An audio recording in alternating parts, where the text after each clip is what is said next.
at the crux of the theory is this belief that you are secretly saving the world from this satanic cult of pedophiles and cannibals. Does that sound like something you are behind? Or Well, I haven't heard that, but is that supposed to be a bad thing or a good thing? I mean, if I can help save the world from problems, I'm willing to do it. I'm willing to put myself out there. And they see this connection with their aspirations to be truly independent, which is exacerbated by the fact that in the Western elites,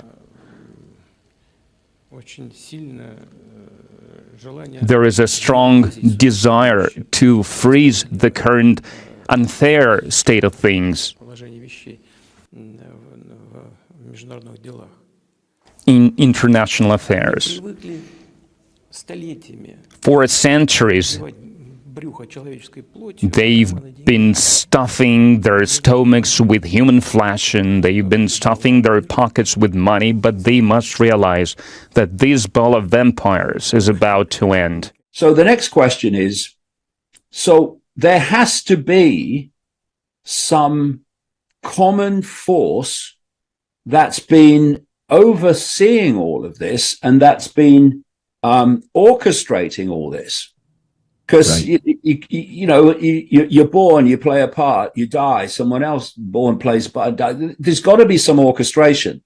Because if people are being born and they know that although they're playing a part in advancing this cult agenda, they ain't going to be here, well, in theory, to see it reach fruition. I mean, what's going on? There has to be another force. And this was the point from the mid-1990s, when I first came to the United States to talk on these subjects, to nobody, by the way. I had this strange experience of 12 days, 12 times within 15 days, when I was traveling around America talking to nobody. People came up to me, 12 different people, and told me the same story, that they'd seen someone who appeared to be human, then change shapeshift into a reptilian form and then go back again. And again, back burner, you go, the one thing you don't do, unless you're in a box, and unless you've, from previous research, you know it's nonsense, you don't dismiss it. В западных элитах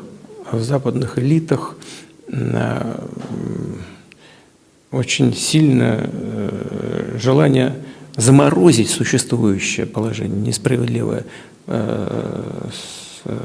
положение вещей в международных делах.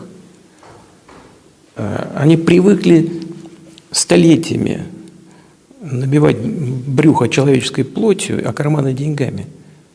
Но они должны понять, что бал вампиров заканчивается.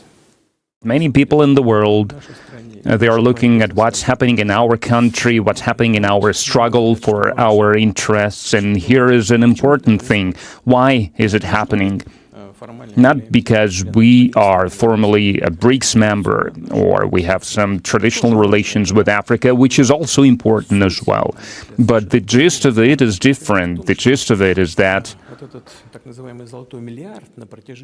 the so-called golden billion for centuries, for 500 years, they have practically lived off of other peoples. They were ripping apart these poor peoples, poor nations of Africa. They exploited Latin America. They exploited the countries of Asia. And of course, no one forgets this. And I have a feeling that it's not even about the leaders of these countries, even though it is a very important thing, but the common people of these countries. In their heart, they can feel what's happening. They can see our struggle for our independence, for our true sovereignty. When you constantly know that whatever you know, there's always more to know. You're constantly seeking what it is you don't know. What I've seen with so much of the alternative media, especially a lot of mainstreamers who've come in since COVID, is you get so far, and you go from your little myopic prison, seeing the world in a certain way, and you go, there's a conspiracy going on, and it's political, and it's corporate, and it's banking. Stop. And that's where so much of the alternative media is. It's become an eddy going round and round while the river of knowledge flows past it. And when you are constantly saying, with some humility, whatever I know, there's more to know, you're constantly seeking what it is you don't know. And the synchronicity of my life also has driven me deeper and deeper in the rabbit hole. So from the early 1990s, when I was putting this global cult structure together, which we can talk about, I then asked the question, first of all, when did this start then? Because it was obvious from the structure I'd put together that it wasn't 5 years ago or even 50 years ago. This goes back, way back. So you start charting it back, and you get pretty comfortably back to ancient Rome and Egypt and Babylon and Sumer and all these Middle Eastern regions from which the major religions came out of. And you then realize that people have been born, they've played a part in advancing this agenda, which is for the constant centralization of power. We were in tribes once, and the people in the tribe were deciding what happened in the tribe, and then loads of tribes were brought together to form a nation.